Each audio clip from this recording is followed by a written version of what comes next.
let's get started. I see this picture and I see that it's 2014 and Ben goes, had such a fun night with this wonderful lady, Meghan Markle, last night. Thanks, Markus Anderson. Is that Soho House? Probably. I'm assuming that's Soho House. Yeah. Why is he thanking Markus Anderson for being able to hang out with her? So the Daily Mail Plus released this article, Why Meghan Markle's best friend, who set her up with Prince Harry, has vanished. Whatever happened to Meghan's best friend, Markus Anderson?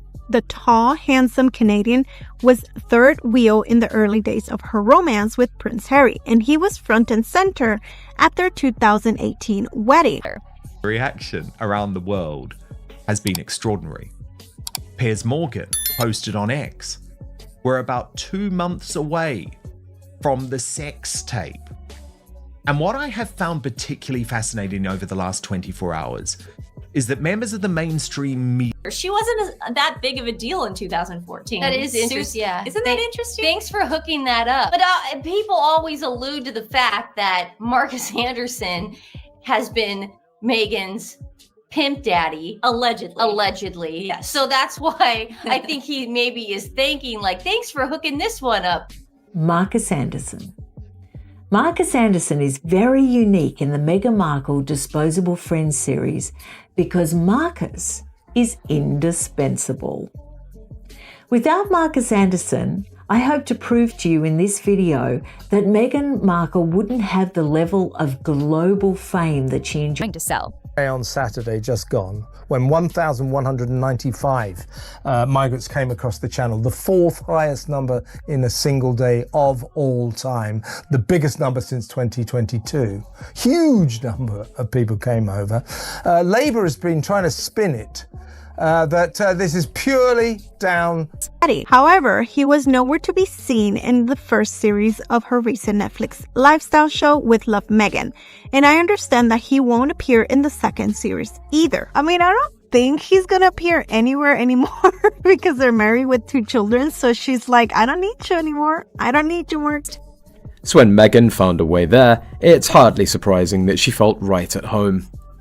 Soho House isn't just a club, it's a scene, a network, a place where Hollywood hopefuls rub shoulders with high society heavyweights, all while being surrounded by decor that's a little provocative. Markle is dealing with a reshuffle in her inner circle due to struggles with her Netflix show, according to a royal expert.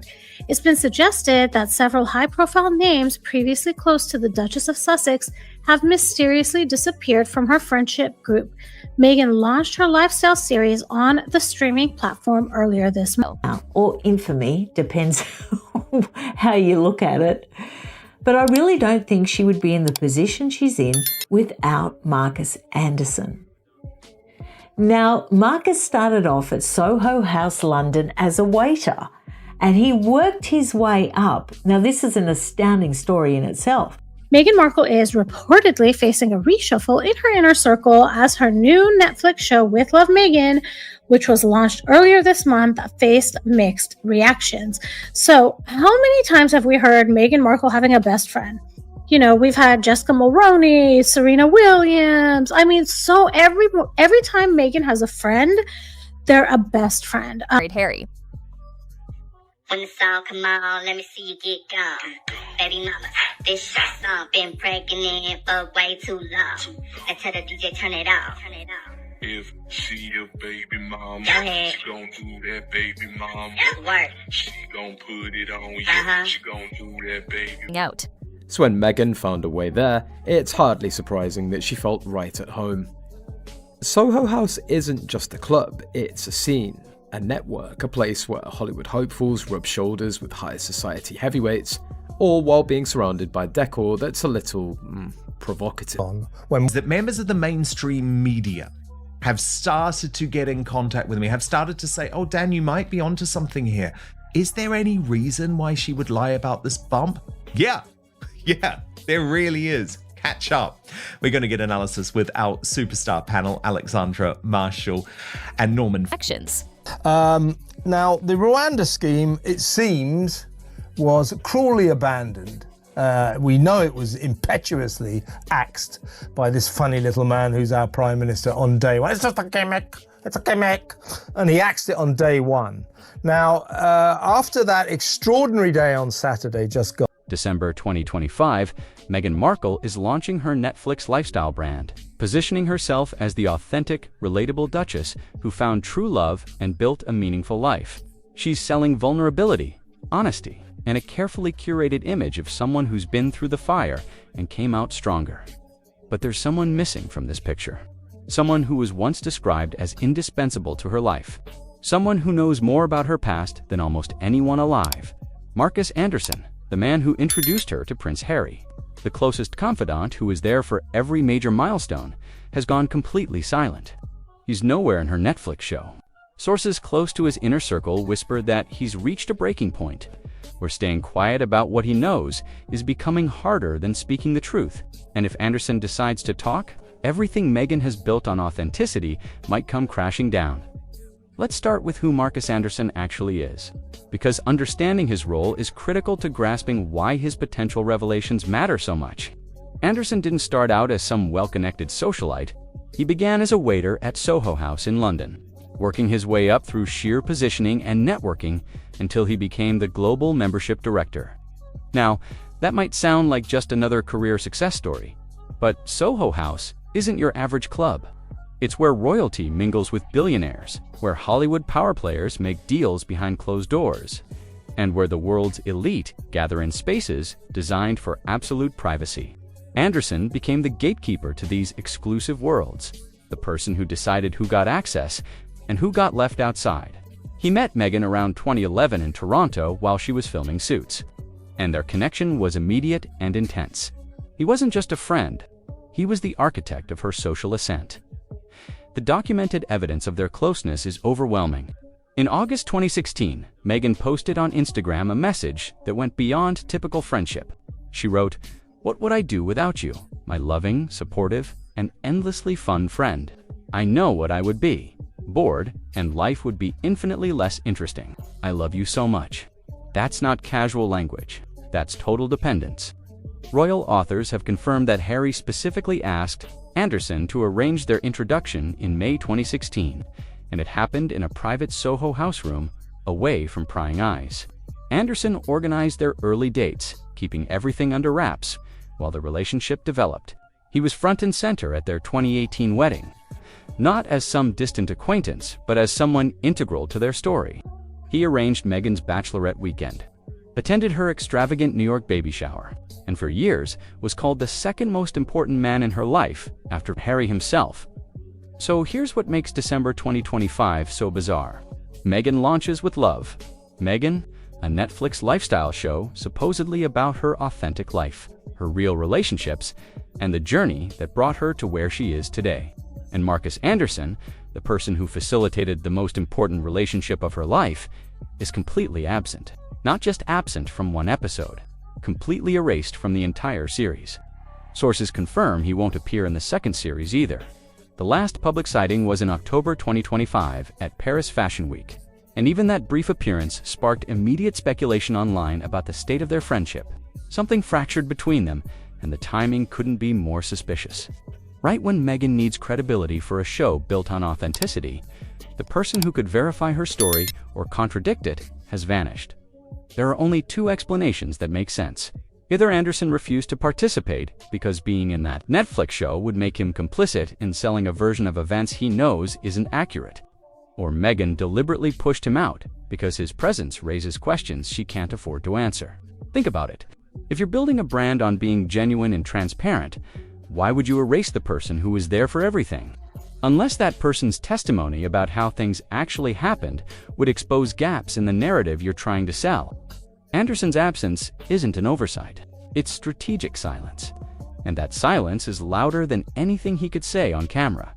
But the real bombshell isn't just about their fractured friendship.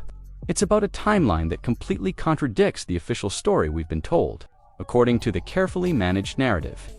Markus Anderson introduced Harry and Meghan in May 2016, and that was supposedly Meghan's first connection to anyone in royal circles. A chance meeting facilitated by a mutual friend, leading to a fairy tale romance. Except there's a massive problem with that story. Author Kirby Summers, who wrote an unauthorized biography of Ghislaine Maxwell and extensively researched elite social networks, documented something that mainstream media has worked very hard to ignore. Summers found a photograph from 2001 showing a man believed to be Markus Anderson on a yacht in Phuket, Thailand. Let that sink in for a moment. 2001, that's 15 years before. Meghan supposedly met any member of the royal family. This isn't some random yacht party photo. This is documented evidence that Anderson had connections to Prince Andrew more than a decade before. Anyone claims Meghan entered royal circles, Summers has suggested, based on her research into elite networking, that Anderson was operating as a connector in these exclusive worlds, facilitating relationships between wealthy, powerful men and attractive women in settings designed for absolute discretion. Yacht parties in Thailand, exclusive gatherings in Monaco, private events in the Mediterranean, these weren't casual social occasions. They were networking opportunities where strategic relationships got built. And Anderson was reportedly one of the people making those introductions happen. If that's true, if Anderson was facilitating access to Prince Andrew's circles as far back as 2001, then the question becomes unavoidable. When did Meghan actually enter those same circles?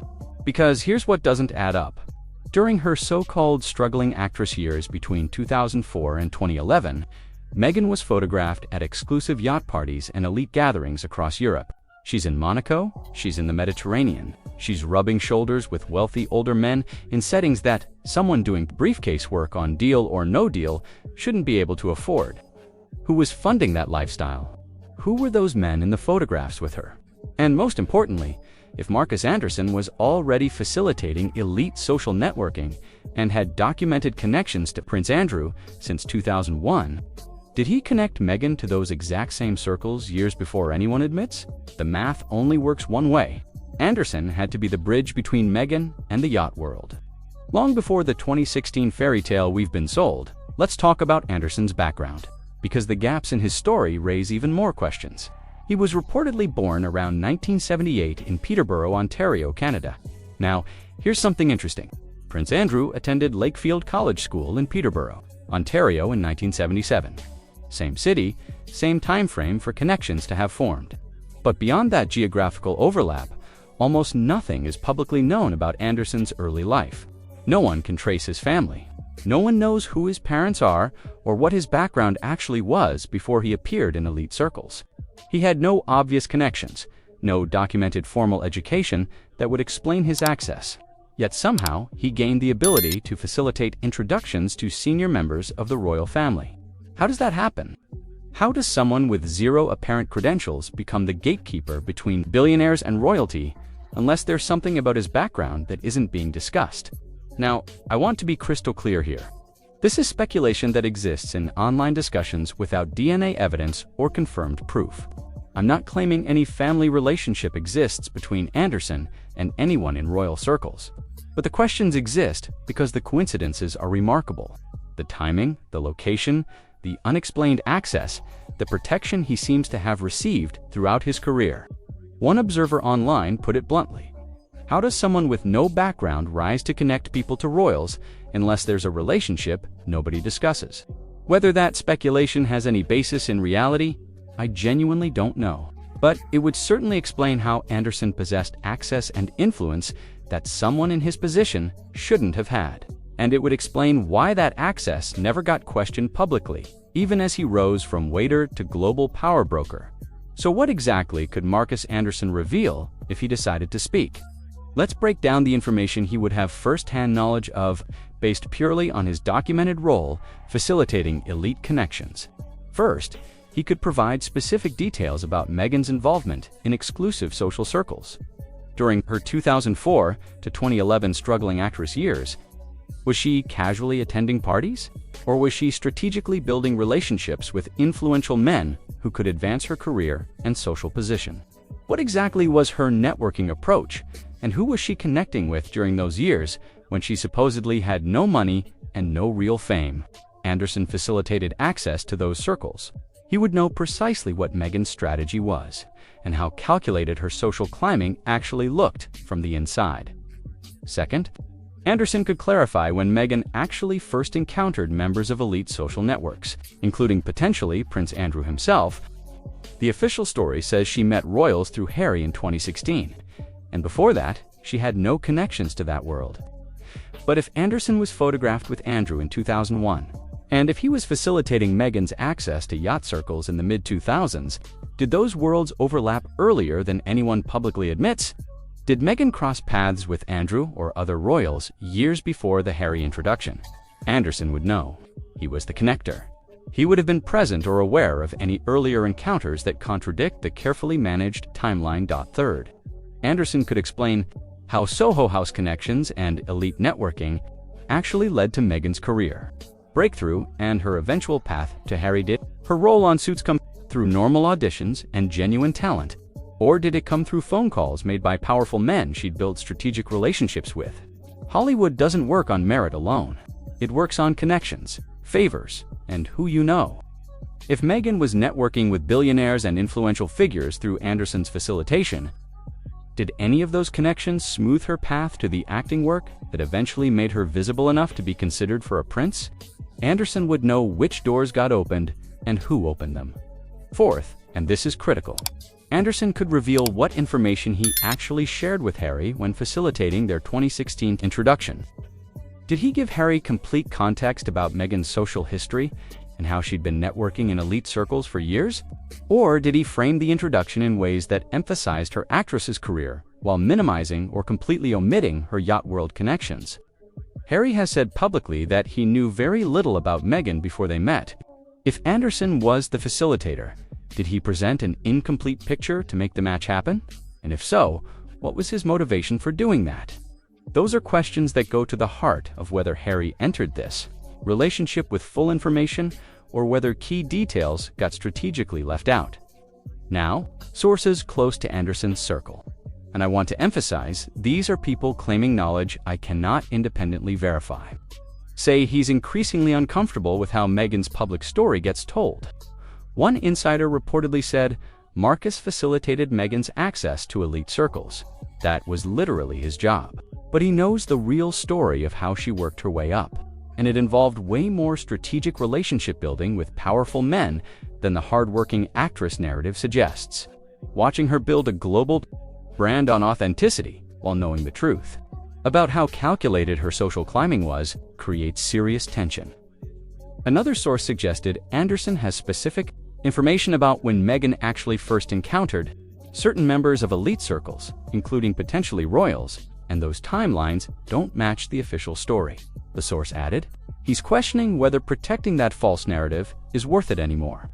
When he's getting cut out of her life anyway, I can't verify these sources exist or that Anderson actually feels this way. But here's what I can observe with my own eyes. Anderson's complete disappearance from Meghan's Netflix show about her life, right when he should be featured prominently as her closest friend and the person who made her relationship with Harry possible. That absence speaks volumes about fractures happening behind the scenes. You don't erase someone that important unless their presence creates problems for the story you're trying to sell. And when the person being erased is the one who has first-hand knowledge of how your social climbing actually worked, that's not coincidence. That's damage control.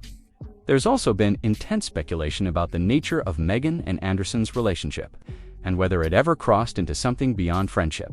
The affair rumors have existed for years, but intensified dramatically in 2025 after their October Paris Fashion Week appearance. People on social media posted photos calling Anderson her real husband, suggesting the intensity of their connection went beyond platonic friendship. A 2024 Women's Day article quoted a source saying, Meghan and Markus have stayed super close even though she lives far away now. They talk constantly, and he's been her support through all the palace drama. Any partner would notice that intensity and feel uncomfortable. The implication being that Harry himself might have questioned the closeness of their bond. Now here's what I think about these affair rumors, and this is pure analysis on my part. The affair speculation is almost convenient for Meghan because it distracts from a much more serious question. Whether Meghan and Anderson were romantically involved is way less important than whether Anderson facilitated her connections to elite circles, including possibly Prince Andrew, years before the official story admits. The relationship drama keeps people focused on jealousy and Harry's feelings instead of on the real scandal of how Meghan actually climbed the social ladder and who helped her do it. Speculation about an affair is tabloid gossip. Revelations about calculated elite networking and potential early royal connections are a completely different level of exposure that would fundamentally alter how her rise to royalty gets understood. But if Anderson did decide to speak publicly and confirmed he facilitated Meghan's elite networking, including potential early connections to Andrew through yacht circles, then suddenly the nature of his relationship with Meghan becomes relevant in a whole different way, because it would show a pattern of Meghan using close relationships with men for access and advancement, a pattern that apparently didn't stop when she married Harry. The intensity of her continued connection to Anderson, even after becoming a duchess, would look less like loyal friendship and more like maintaining ties to someone who helped orchestrate her ascent and who she couldn't afford to alienate. At least, not until recently, when that calculation apparently changed. So, why would Anderson's silence be breaking now? Let's think about the psychology here. Anderson built his entire career on discretion. Soho House's whole value proposition is providing elite spaces where powerful people can network privately without worrying about what gets leaked or discussed publicly.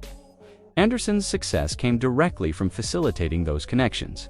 While never speaking about what he witnessed behind closed doors, that professional discretion made him valuable, trusted, and ultimately powerful in his own right. People knew he could be relied on to keep secrets, and that reliability opened doors. But professional discretion only works when the relationship remains mutually beneficial. It's a transaction, even if it's wrapped in the language of friendship. Anderson stayed quiet because staying quiet served both his interests and Meghan's interests. He protected her secrets, she maintained their friendship, and presumably ensured his continued access to her elevated world. But what happens when that mutual benefit disappears? What happens when you've protected someone's secrets for over a decade? Facilitated their rise from cable actress to royalty, been their closest confidant through every major milestone, and then they cut you out of their public narrative completely. At some point, loyalty has limits. At some point, watching someone profit massively from a story, is incomplete. While you get erased from that story despite being absolutely central to it, that has to create resentment. And when resentment meets someone who has first-hand knowledge of how events actually unfolded, that's when secrets start coming out. Not necessarily out of malice, though that might be part of it, but out of a sense that the truth matters more than protecting someone who no longer values your discretion. Anderson could be reaching that exact tipping point. His complete absence from Meghan's Netflix show suggests either he refused to participate because he wouldn't be complicit in a misleading narrative, or she pushed him out because she knew his presence would invite questions she can't answer. Either scenario creates conditions where Anderson might decide his own version of events deserves to be told. Here's where we are in December 2025, and all the pieces seem to be pointing toward something significant. Anderson is mysteriously absent from Meghan's Netflix show despite being her closest friend and most important connector for over a decade. Sources claim he's uncomfortable with protecting a narrative he knows has major gaps.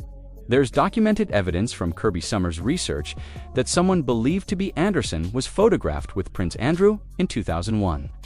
15 years before the official Meghan and Harry story begins, there are serious questions about Anderson's unknown background and how he gained unexplained access to facilitate royal introductions without any obvious credentials. And Meghan is building a massive brand on authenticity and transparency.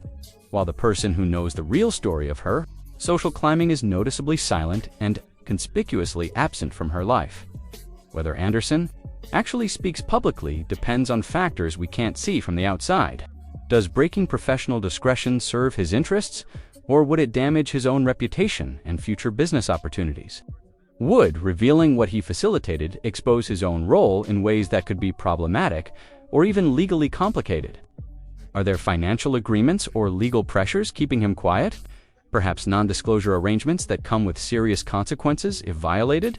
Those are real considerations that might outweigh any personal desire to set the record straight. But here's what seems clear, based purely on observation. Anderson's complete disappearance from Meghan's public life right when she needs him most for brand credibility. That's not normal friend behavior.